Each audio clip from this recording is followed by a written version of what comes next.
what are coaching characteristics? What are characteristics that you find among all different types, all different levels of coaches? Emotional self-awareness for a coach is very important because they need to understand and manage their own emotions in order to understand those of their clients, their students, the people who they're helping to change in some way. They listen attentively to understand their clients' needs and concerns and demonstrate their understanding and compassion towards their clients' situations. Overall communication skills.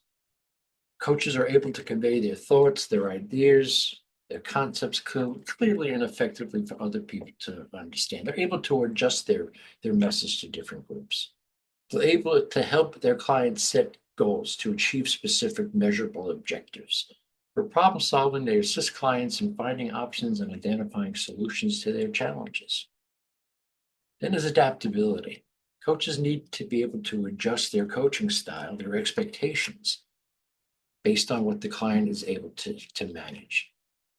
And motivation. There's something about a coach's ability to energize the people they work with that's very important. Call it inspiration, call it encouragement, but there's positivity that they're able to offer out there.